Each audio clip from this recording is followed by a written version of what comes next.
অনেকে ভাবতেছেন যে আমার হাতে টায়ার কেন। এবারে তো একজন দাদু আছে, ওই দাদু টায়ার দিয়ে জুতা তৈরি করে দেয়। সেই জুতা 1000 বছরেও আসলে কিচ্ছু হবে না। দেখি দাদু বাসায় আছে নাকি। দাদু বাসায় আছেন?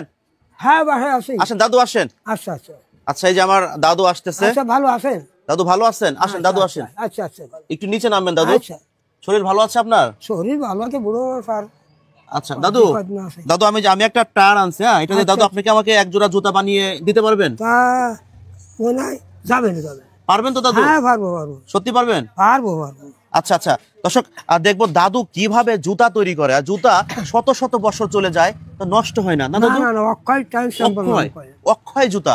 দাদু তাহলে ধরেন দাদু, দাদু এটা দাদু একটু বানায় দেখেন আমাদের।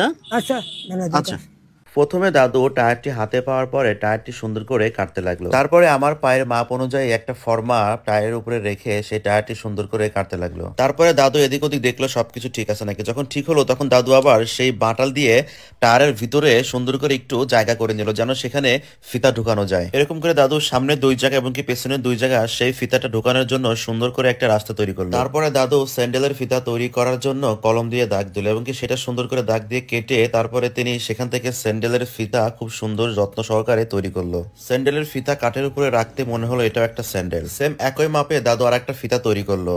স্যান্ডেলের উপরে নকশা তৈরি করার জন্য দাদু একটা যন্ত্র বের করলো এবং কি সেই যন্ত্র দিয়ে না দাদু সুন্দর করে স্যান্ডেলের ফিতার উপরে নকশা তৈরি করছে, যা ইতিমধ্যে দেখতে অনেক সুন্দর লাগছে। তারপরে দাদু সেই স্যান্ডেলের ফিতা স্যান্ডেলের সঙ্গে সেট করতে লাগলো। সেট করার পরে দাদু সেখানে লোহার পেরেক ঢুকিয়ে দিল। স্যান্ডেলের ঠিক সামনে যেখানে বুইরা আঙ্গুল থাকে সেখানে একটা ফিতা তৈরি করার জন্য দাদু টিউব কাটলো এবং দাদু সেই টিউবটি গিরু দিয়ে সেখানে লাগিয়ে দিল। স্যান্ডেল তৈরি হওয়ার পরে দাদু আমাকে বললো একটু পায়ে দিয়ে দেখো। আমি পায়ে দিয়ে দেখলাম সবকিছু ঠিক আছে। তারপরে দাদু সেই ফিতাটা সুন্দর করে লাগিয়ে দিল। তারপরে স্যান্ডেলের সৌন্দর্য বৃদ্ধি করতে দাদু সুন্দর করে স্যান্ডেলের চারপাশে ফুটো করে দিচ্ছে, সেটা দেখতে একটা ফুলের মতো মনে হচ্ছে। অবশেষে টায়ার এবং টিউব দিয়ে স্যান্ডেলটি সুন্দর করে বানানো হয়ে গেল। আপনি বললেন যে জুতো তৈরি করতে তুই পারবে না, এই দেখেন আসে নতুন জুতো তৈরি করছি, কেমন সুন্দর জুতো, আমি পায়ে দিয়ে আরাম পাবো, খুব আচ্ছা আচ্ছা, দাদু আমারে জুতা তৈরি করে দিছে।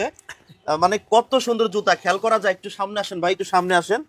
দেখছেন এখানে নকশা করছে, এই সাইড দিয়ে নকশা করছে, এখান দিয়ে আপনার হচ্ছে টিউব ঢুকাই দিছে। মানে অক্ষয় একটা জুতা। দাদু, দাদু এই জুতা কত বছর যাবে? বহুদিন, দীর্ঘদিন যাবে। দীর্ঘ বছর যাবে না? আচ্ছা, আমি একটু পায়ে দিয়ে দেখবো কেমন লাগে। দেখেন দেখেন দেখেন, একটু পায়ে দিয়ে দেখি ফিলটা কেমন। জোস লাগতেছে। মানে আর একটু ফর্সা পা হলে আর একটু বেশি ভালো লাগতো, কারণ কালোর সাথে ফর্সা। মানে জোস লাগতেছে আমার কাছে, মনে হচ্ছে একটু শহর স্টাইল, একটু হাঁটি, ঠ্যাং টুং ভেঙে দিয়ে। ঠিক আছে, মানে জোস, খুবই ভালো লাগছে আমার কাছে। দাদু আপনি কত বছর এই জুতা বানান, কত বছর ধরে? বাংলাদেশে বহুদিন, তার মনে থাকে, তবু এখন 30-35 বছর। আচ্ছা আচ্ছা দাদু, আপনি দাদু মানে কত টাকা করে বিক্রি করেন এই জুতা? আগে ছিল কম, এখন দাম বেড়ে গেছে। এখন কত করে বিক্রি করেন জোড়া? এখন 4-5 400-500 টাকা জোড়া বিক্রি করেন জুতা? হ্যাঁ। আচ্ছা দাদু, এত সুন্দর জুতাগুলা আসলে কোন শ্রেণীর মানুষ ব্যবহার করে? ওই ইট পাটিয়ালা, মানে খড়টা ওই খোয়া নাড়াচাড়া করে, কাজ করে, ইট ভাটায় কাজ করে। আর রাস্তায় যারা লেবারের কাজ করে, যারা পিচ ঢালাই দেয়।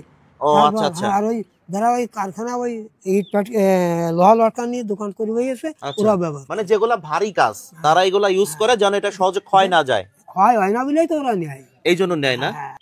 তো দাদু আপনার বয়স কত চলে এখন? এখন মনে হয় 80-র কাছে। 80 বছর? আচ্ছা আচ্ছা, 80 বছরেও দাদু এখনো সুস্থ আছে।